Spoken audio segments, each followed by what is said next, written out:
Hello friends, एक बार फिर से आप सभी का स्वागत करता हूं बहुत ही इंपॉर्टेंट वीडियो में। आज का वीडियो बहुत ही खास होने वाला है क्योंकि आज हम बात करने वाले हैं कॉन्ट्रैक्ट को लेकर के, जिसको हिंदी में संविदा कहते हैं।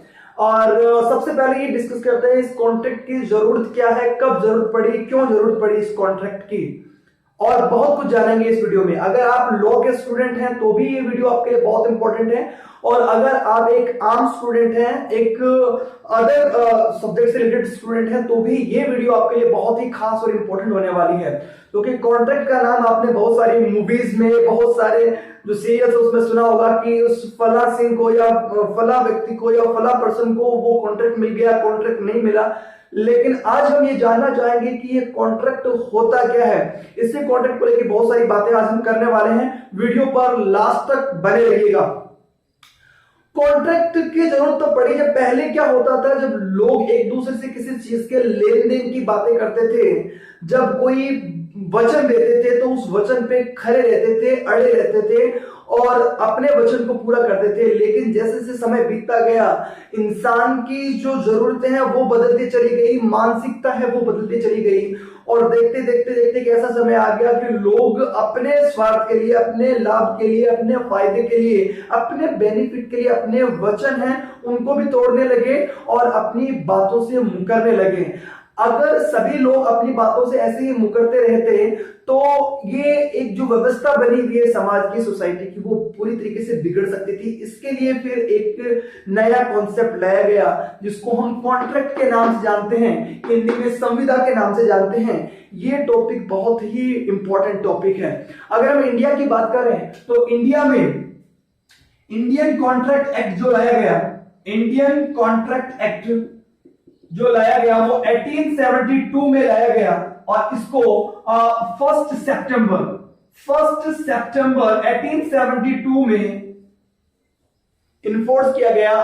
इस पर्टिकुलर डेट से ये लागू हो गया था इन इंडिया। बात करते हैं ये कॉन्ट्रैक्ट है क्या, कहां पे इसके बारे में लिखा हुआ है, क्या कुछ है, सारी बातें करने वाले हैं इस वीडियो के अंदर। चलिए तो बात करते हैं इस कॉन्ट्रैक्ट की। तो ये कॉन्ट्रैक्ट है वो इंडियन जो अपना कॉन्ट्रैक्ट एक्ट है, इंडियन कॉन्ट्रैक्ट एक्ट है, उसके अंडर सेक्शन 2H में इसको डिफाइन करा गया है। इसके बारे में लिखा गया है कि ये कॉन्ट्रैक्ट क्या है, और इसके बारे में बहुत सारी जो इससे रिलेटेड बातें हैं वो इसके अंदर आपको मिल जाएंगी। इंडियन कॉन्ट्रैक्ट एक्ट 1872 की हम बात कर रहे हैं, और इसमें आपको 2H सेक्शन में आपको इसके बारे में सारी इंफॉर्मेशन मिल जाएगी। चलिए बात करते हैं ये कॉन्ट्रैक्ट होता क्या है, इसको डिफाइन करना चाहेंगे। क्योंकि जैसे ही मैंने लिखा इंडियन तो आप समझ गए कि इंडिया से रिलेटेड है, और जैसे ही मैंने कहा एक्ट तो आप बहुत सारी बार इस एक्ट को सुन चुके हैं, अधिनियम नाम आप बहुत बार सुन चुके हैं, लेकिन ये कॉन्ट्रैक्ट को आप बहुत कम जानते हैं, या अगर जानते भी हैं तो अच्छे से उसको समझ नहीं पाते हैं। आज कोशिश करेंगे कि इस कॉन्ट्रैक्ट को बहुत अच्छे से आप समझ पाए। चलिए बात करते हैं ये कॉन्ट्रैक्ट होता क्या है। कॉन्ट्रैक्ट में दो चीजें शामिल होती हैं, इन दोनों चीजों को मैं यहाँ पे आपके सामने लिखना चाहूंगा। कॉन्ट्रैक्ट में पहली चीज होती है एग्रीमेंट, पहली चीज होती है एग्रीमेंट, और सेकंड होता है इन्फोर्सिबल बाय लॉ। देखिए स्टूडेंट्स, मेरी कोशिश ये रहेगी कि मैं यहाँ पे जो भी बातें बताऊं आपको इंग्लिश में बताऊं, क्योंकि हिंदी में क्या होता है इन चीजों को समझना थोड़ा सा मुश्किल है। अगर मैं यही बात आपको आते कहता कि आज हम संविदा के बारे में बात करेंगे, या आपने कभी किसी मूवी में या किसी सीरियल में कभी सुना है कि मिस्टर सिंह को वो संविदा मिल गई या वो संविदा का अधिकार मिल गया, ऐसा कुछ आपने कभी नहीं सुना है। लेकिन आपने कॉन्ट्रैक्ट वर्ड को बहुत बार सुना है और आप इससे परिचित हैं। इसको सुनते ही आपके माइंड में कुछ ना कुछ इमेज जरूर बनी है। तो इसीलिए मैं कोशिश ये कर रहा हूं कि आपको मैं इंग्लिश के वर्ड्स बताता हुआ चलूं। कोशिश ये भी रहेगी कि मैं हिंदी में भी आपको बताता हुआ चलूंगा। चलिए बात करते हैं कॉन्ट्रैक्ट क्या होता है। कॉन्ट्रैक्ट इन दो चीजों से मिलकर बना हुआ होता है, agreement plus enforceable by law. Agreement और कॉन्ट्रैक्ट को लेकर भी बहुत सारे लोग कंफ्यूज होते हैं कि ये एग्रीमेंट और कॉन्ट्रैक्ट एक ही है या फिर अलग है। मतलब वो इसको एक ही समझ बैठते हैं, कई बार इसको अलग समझ बैठते हैं। मैं आज की वीडियो में पूरा अच्छी तरीके से एक्सप्लेन कर दूंगा कि ये किस तरीके से एक है और किस तरीके से ये अलग है। तो वो सारी की सारी बातें आज की इस वीडियो में करने वाले हैं। बात करते हैं एग्रीमेंट क्या होता है, मैं इसको डिफाइन कर दूं तो आपका ये जो डाउट है कि एग्रीमेंट और कॉन्ट्रैक्ट एक ही होता है या अलग होता है, तो आपको कुछ हद तक समझ में आ जाएगा। चलिए बात करते हैं एग्रीमेंट क्या होता है। एग्रीमेंट एक्चुअल में क्या होता है, दो पार्टीज के बीच में होता है जनरल। दो पार्टीज, समझ लीजिए कि एक पार्टी है ए, मान लीजिए मैं ए हूं और सेकंड पार्टी आप है और आप है बी, ठीक है ना। इनके बीच में कोई एग्रीमेंट होता है। अब ये एग्रीमेंट कैसे होगा पूरा का पूरा हम डिटेल में समझने वाले हैं, ठीक है। तो मैं आपको यहाँ पे साइड में लेके चलता हूं उस एग्रीमेंट को समझाने के लिए। मान लीजिए कि आप बी हैं और मैं ए हूं, ठीक है। और यहां पे एक एग्जांपल लेते हैं, बहुत ही अच्छा एग्जांपल। हम करना चाहते हैं एग्रीमेंट एक्चुअल में। तो मेरी क्या इच्छा हुई, आपके पास एक मोबाइल है, ठीक है, सबके पास है मोबाइल, जो भी वीडियो देख रहे हैं मोबाइल से देख रहे हैं, मोबाइल आप सभी के पास है। आपके पास एक मोबाइल है और वो मोबाइल मैं खरीदना चाहता हूं, ठीक है। तो मैंने आकर के आपको एक ऑफर दिया, क्या ए, मतलब मैंने आपको आकर के एक ऑफर दिया। मैंने क्या ऑफर दिया कि आपके पास जो मोबाइल है, आपके पास जो मोबाइल है उस मोबाइल को मैं 10,000 रुपए में खरीदना चाहता हूं। ये मैंने कहा, ऑफर दिया मैंने कि 10,000 रुपीज में मैं इस मोबाइल को खरीदना चाहता हूं। ये मैंने आपको ऑफर दिया है, ठीक है ना। अब ऑफर देने के बाद में दो चीजें आती है, ठीक है। जैसे ही मैंने आपको ऑफर दिया, या तो आप क्या कहेंगे यस, मतलब आप बेचना चाहते हैं उस पर्टिकुलर दाम पे, पर्टिकुलर रेट पे आप उसको बेचना चाहते हैं, या फिर आप उसको रिजेक्ट कर देंगे और कहेंगे नो। जैसे आपने कहा नो तो आगे कोई बात नहीं होनी है, उस पे कोई एग्रीमेंट नहीं बनना है, क्योंकि एग्रीमेंट तो तभी होगा ना जब मैंने आपको ऑफर दिया और आपने उसको यस बोल के एक्सेप्ट कर लिया। क्या कर लिया, एक्सेप्ट कर लिया। जैसे आपने इसको एक्सेप्ट कर लिया तो अपने आगे की प्रोसेस शुरू होती है। आगे की प्रोसेस पे हम बात करेंगे कि हाँ आपने एक्सेप्ट कर लिया, इसका मतलब आगे की प्रक्रिया हमें करनी है। मतलब आगे की प्रक्रिया क्या, कि आपको मुझे मोबाइल देना है और मुझे आपको 10,000 रुपीज पे करने हैं। ये हमारे बीच एग्रीमेंट हो रहा है, एग्रीमेंट की हम बात कर रहे हैं। तो यहाँ पे सिंपल तरीके से आप समझ गए होंगे कि एक्सेप्टेंस होने पर आगे की प्रोसेस होगी। अगर आपने रिजेक्ट कर दिया तो यहाँ पे आगे कुछ भी नहीं होने वाला है, ठीक है। आगे बढ़ते हैं। अब जैसे एक्सेप्ट हो गया तो उसके बाद में क्या होगा, एक्सेप्ट होने के बाद में अगली जो प्रोसेस है वो होगी कंसीडरेशन। कंसीडरेशन क्या होगा, कंसीडरेशन होगा। अब ये कंसीडरेशन क्या होता है, कंसीडरेशन का मतलब होता है कि एक्सचेंज हो, कुछ लेन देन हो, मैं आपको कुछ दूं आप मुझे कुछ दें। अब वो कुछ क्या है, आप मुझे कुछ क्या देंगे, आप मुझे देंगे अपना मोबाइल जिसके लिए मैंने आपको ऑफर दिया था, और मैं आपको क्या दूंगा, मैं आपको वो प्राइस, वो दाम, वो पैसा दूंगा जिसके लिए मैंने आपको पहले प्रॉमिस किया है। मैंने कहा कि हाँ बिल्कुल हम ऐसा करने वाले हैं। देखिए मैं आपको ये बता दूं कि जब आप एक्सेप्ट कर लेते हैं मेरे ऑफर को, जब आप एक्सेप्ट कर लेते हैं तो वो अपने आप में क्या बन जाता है, वो अपने आप में प्रॉमिस बन जाता है। हम दोनों के बीच में, दोनों पार्टीज के बीच में एक प्रॉमिस हो गया कि ठीक है मैं आपको 10,000 रुपए दूंगा, आपने कहा ठीक है मैं 10,000 रुपए में आपको आपका अपना मोबाइल आपको दूंगा। तो ये अपने बीच में प्रॉमिस हो गया है, ठीक है ना। अब अगली वाली जो कंडीशन है, वो आगे आने वाली कंडीशन है, वो कंसीडरेशन है। मींस लेन देन की बात होगी, हम लेन देन करेंगे। लेन देन से मतलब है मैं आपको देने वाला हूं, ए है वो बी को देने वाला है 10,000 रुपीज, और बी अपना मोबाइल है वो किसको देने वाला है, ए को। यहां पे ये वाली प्रोसेस होने वाली है। समझ गए इतनी बात को। तो एग्रीमेंट कहां से शुरू हुआ, एग्रीमेंट शुरू हुआ, ए ने बी को दिया ऑफर, बी ने इसको एक्सेप्ट किया, एक्सेप्ट करते ही बन गया ये प्रॉमिस। और अब ये प्रॉमिस होने के बाद में आगे की प्रोसेस शुरू होती है और आता है कंसीडरेशन, मतलब एक्सचेंज की बात होगी, लेन देन की बात होगी। और इस लेन देन में क्या होना है, ए है वो बी को 10,000 रुपए दे देगा और बी है वो मोबाइल दे देगा।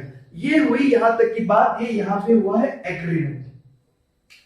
एग्रीमेंट तक आप आई होप समझ चुके होंगे। अब आगे की प्रोसेस पे बात करते हैं, क्योंकि आज की दुनिया में फ्रॉड और ये जो क्राइम है इतना ज्यादा बढ़ चुका है कि आप सब इससे परिचित हैं, ठीक है।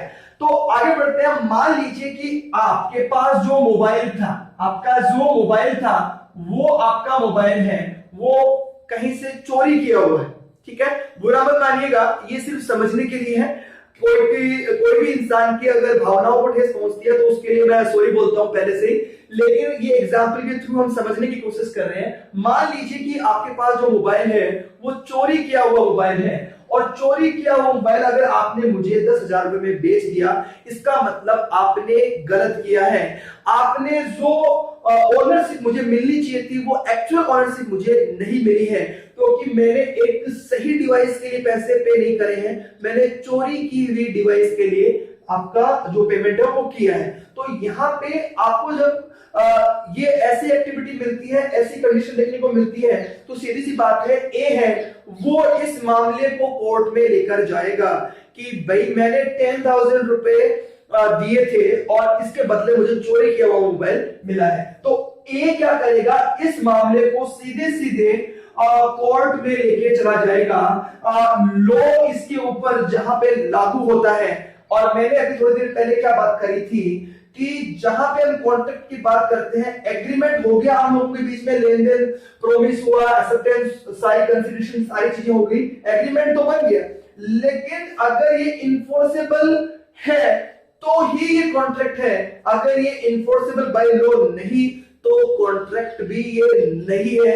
इसको मैं और अच्छे डिफाइन करने के लिए आपको कुछ अलग टाइप की सिचुएशन में लेके चलता हूं, वहां पे आप अच्छे से समझ पाएंगे। देखिए यहां पे एक ऐसी कंडीशन में आपके सामने लेके आता हूं। मान लीजिए ए एक हस्बैंड है, उनका नाम है, और बी है उनकी वाइफ, ठीक है ना। इसको अच्छे से समझने की कोशिश कीजिएगा। हस्बैंड है ए और वाइफ है बी। अब हस्बैंड ए ने अपनी वाइफ बी को, हस्बैंड ए ने अपनी वाइफ बी को एक ऑफर दिया, जैसा कि यहां पे हुआ था, जैसा कि हम थोड़ी देर पहले बात कर चुके, ऑफर दिया कि अगर तुम आज पूरे दिन में एक शब्द अपने मुंह से ना बोलो, अगर एक वर्ड भी ना बोलो सुबह से लेकर शाम तक, तो मैं तुम्हें एक नई साड़ी दिलवा दूंगा, न्यू साड़ी में तुम्हें दिलवा दूंगा। ऐसा ऑफर दिया ए ने ऑफर दिया। यहां पे ऑफर किया गया, प्रोसेस क्या होता है, या तो बी उसको एक्सेप्ट कर ले या फिर उसको रिजेक्ट कर दे। लेकिन अब बात नई साड़ी की है तो बी ने उसे एक्सेप्ट कर लिया, ठीक है ना। जैसे ही एक्सेप्ट कर लिया, जैसे ही बोला यस और एक्सेप्ट कर लिया, तो यहां पे बन गया अपना ये प्रॉमिस। क्या बन गया, प्रॉमिस बन गया कि ठीक है आपने जो ऑफर दिया है मैं उसे मान लेता हूं और मैं आज पूरे दिन नहीं बोलूंगा, एक वर्ड भी नहीं बोलूंगी और मुझे साड़ी मिल जाएगी। ऐसा सोच करके पूरे दिन वो वाइफ है वो बहुत मुश्किल से, क्योंकि ये दुनिया का सबसे मुश्किल काम है किसी एक औरत के लिए पूरे दिन चुप रहना, ठीक है। लेकिन बात नई साड़ी की थी तो पूरे दिन वो जैसे तैसे करके चुप रही। अब बात शाम को डिनर तक की थी, डिनर तक का प्लान था कि भी डिनर तक चुप रहना है। अब डिनर जैसे खत्म होता है तो वो जो बी मतलब वाइफ है वो बोलती है हस्बैंड को कि आपने मुझे सुबह एक ऑफर दिया था, मैंने उसे एक्सेप्ट कर लिया था, हमारे बीच में प्रॉमिस हो गया था, हमारे बीच में एक एग्रीमेंट हो गया था, और उस एग्रीमेंट के तहत हमारे बीच में ये बात हुई थी कि आप मुझे साड़ी दिलवाएंगे नई वाली अगर मैं पूरे दिन चुप रहती हूं। और जैसा कि मैं पूरे दिन में एक वर्ड भी मैंने नहीं बोला, अपनी जो बात हुई थी उस पर खड़ी रही हूं, पूरी उतरी हूं, तो मुझे नई साड़ी दिलवाइए। तो अब ये कहता है कौन सी साड़ी, कौन सा एग्रीमेंट, मैं किसी एग्रीमेंट को नहीं जानता, और वो पूरी तरीके से मना कर देता है, पूरी बात से नकार देता है। तो यहां पे होता क्या है, अब ये जो बी है, क्या आप मुझे बताइए, क्या ये बी, और यहां पे तो केस था जिसमें ए है वो उस मामले को कोर्ट में लॉ के पास ले गया, क्या बी जो वाइफ है क्या इस मामले को, साड़ी ना दिलवाने वाले मामले को कोर्ट में ले जा सकती है? क्या इस पे कानून लागू करवा सकती है, लॉ को एनफोर्स करवा सकती है? नहीं ना। बस यही समझने वाली बात है, जो डोमेस्टिक अपने जो मामले हैं, डोमेस्टिक जो इश्यूज हैं, उन पे किसी भी टाइप का इन्फोर्सेबल नहीं हो सकता है, वो लॉ इन्फोर्स नहीं किया जा सकता उन पे। तो जब लॉ इन्फोर्स नहीं किया जाएगा तो वो सिर्फ एग्रीमेंट तक ही रह गया, एग्रीमेंट से आगे नहीं बढ़ पाया। अगर वो एग्रीमेंट के साथ साथ इन्फोर्सेबल बाय लॉ हो जाता तो तुरंत ही वो कॉन्ट्रैक्ट बन जाता, और कॉन्ट्रैक्ट की जितनी भी सेक्शंस हैं वो सारी की सारी सेक्शंस इस पे फिर काम करने लग जाती। लेकिन जैसा कि आपको पता है कि ये सिर्फ एग्रीमेंट तक रह गया, इन्फोर्स बाय लॉ नहीं है, तो यहां पे किसी भी सूरत में ये कॉन्ट्रैक्ट नहीं है, ठीक। तो ये पूरे वीडियो में हमने क्या समझा उसको हम तीन इक्वेशन की हेल्प से यहां पे एक्सप्लेन करना चाहेंगे। तीन इक्वेशन में यहां पे लिखूंगा और आप बहुत कुछ इसके बारे में समझ जाएंगे और सारा का सारा एक आप समराइज वे में कॉन्ट्रैक्ट को समझ पाएंगे। सबसे पहले देखते हैं कि ये कॉन्ट्रैक्ट के लिए इक्वेशन क्या रहेगी अपनी। तो कॉन्ट्रैक्ट के लिए अपनी इक्वेशन है वो ये रहेगी कि अगर एग्रीमेंट हो और वो इन्फोर्सेबल बाय लॉ हो, इन्फोर्सेबल बाय लॉ अगर है तो इस इक्वेशन को हम कह सकते हैं कि ये कॉन्ट्रैक्ट को अपने आप में डिफाइन कर रही है। अब आगे बात करते हैं कि ये फिर आगे हमने कुछ और पॉइंट्स पे बात करी थी जिसमें अपना एक पॉइंट आया था प्रोमिस, ठीक है ना, कि प्रोमिस क्या होता है, ठीक है ना। तो प्रोमिस क्या होता है वास्तव में कि उसके अंदर आपको ऑफर दिया जाता है, एक पार्टी के द्वारा दूसरी पार्टी को ऑफर दिया जाता है और उस ऑफर को जब एक्सेप्ट कर लिया जाता है, यस बोल करके एक्सेप्ट कर लिया जाता है, तो वो अपने आप में प्रॉमिस है, ठीक है ना। आगे बढ़ते हैं तो फिर एग्रीमेंट क्या है। तो एग्रीमेंट मैंने वैसे सारे वीडियो में आपको पूरी बातें बता दी हैं, लेकिन इन तीन इक्वेशन की मदद से हम समराइज करने की कोशिश कर रहे हैं पूरे वीडियो को। एग्रीमेंट क्या है अपने आप में। तो एग्रीमेंट क्या होता है कि जब आपने प्रॉमिस किया था और उसके बाद में कंसीडरेशन हो गया। कंसीडरेशन मैंने बताया था आपको। कंसीडरेशन क्या होता है, लेन देन, एक्सचेंज। जो प्रॉमिस हुआ है, जिस चीज को लेकर प्रॉमिस हुआ है उस पर अगर कंसीडरेशन भी हो गया तो ये क्या बन गया अपने आप में एग्रीमेंट बन गया, ठीक है ना। तो ये तीन इक्वेशन को आप स्क्रीनशॉट ले सकते हैं यहां से, बहुत इंपॉर्टेंट है, पूरे वीडियो को समराइज कर रही है, ये पूरे कॉन्ट्रैक्ट को ये समराइज करके आपको एक्सप्लेन करके बता रही है, ठीक है ना। आगे बढ़ता है, थोड़ा सा एक इंपॉर्टेंट, बहुत ही इंपॉर्टेंट बात मैं आपको बता देता हूं कि आप पूरे वीडियो से इस बात को समझ सकते हैं, पूरे वीडियो में आप इस बात को समझ जाएंगे। एक बात इंपॉर्टेंट है कि जितने भी कॉन्ट्रैक्ट हैं, ऑल कॉन्ट्रैक्ट, जितने भी कॉन्ट्रैक्ट हैं वो अपने आप में एग्रीमेंट है। कौन सा एग्रीमेंट, जो इन्फोर्सेबल बाय लॉ है। जितने भी कॉन्ट्रैक्ट है वो सारे के सारे अपने आप में एग्रीमेंट है। कौन से एग्रीमेंट है, इन्फोर्सेबल बाय लॉ एग्रीमेंट है, वो सारे के सारे कॉन्ट्रैक्ट हो जाते हैं, ठीक है ना। और लेकिन एक बात यहां पे आगे देखने वाली है, सारे एग्रीमेंट कॉन्ट्रैक्ट नहीं होते, सारे एग्रीमेंट कॉन्ट्रैक्ट नहीं होते। क्यों नहीं होते, क्योंकि मैंने एक एग्रीमेंट के बारे में बताया ना आपको, हस्बैंड वाइफ का केस बताया, उसमें एग्रीमेंट तो है, क्योंकि एग्रीमेंट क्या है, एग्रीमेंट अपने आप में क्या होता है, प्रॉमिस और कंसीडरेशन हो जाए, मतलब प्रॉमिस हो जाए। प्रॉमिस क्या है, ऑफर और एक्सेप्ट। हस्बैंड ने ऑफर किया, वाइफ ने एक्सेप्ट किया और उसके बाद में उसके पूरे दिन वो जो चुप रही तो वो अपने आप में कंसीडरेशन हो गया। और जब उस कंसीडरेशन को पूरा कर लिया गया, प्रॉमिस को पूरा कर लिया गया, तो यहां पे वो एग्रीमेंट तो बन गया। लेकिन अगर इसमें कोई समस्या उत्पन्न होती है तो आप उसके ऊपर कॉन्ट्रैक्ट वाले जो सेक्शन है उनको फॉलो नहीं करवा सकते हैं। तो कुल मिलाकर के आज हमने कॉन्ट्रैक्ट को समझने की कोशिश की है। ये हमने पूरा एक डिटेल में पढ़ने की कोशिश की कि कॉन्ट्रैक्ट क्या होता है। अब आगे के वीडियोस में हम कॉन्ट्रैक्ट की कंडीशंस क्या हैं, क्या क्या उनकी कंडीशन रहती है, कब कॉन्ट्रैक्ट हो जाता है, कब कॉन्ट्रैक्ट नहीं होता है, वॉइड, वॉइडेबल जो कंडीशंस है, वो सारी की सारी बातें, टाइप्स ऑफ कॉन्ट्रैक्ट क्या होते हैं, वो हम अगले वीडियो में डिस्कस करेंगे। तो वीडियोस को लाइक करना मत भूलिएगा, शेयर करना मत भूलिएगा, चैनल को भी सब्सक्राइब कर लीजिएगा। आपको कानून से जुड़ी हुई, लॉ से जुड़ी हुई बहुत अच्छी अच्छी वीडियोस यहाँ पे मिलती रहेगी। Thank you.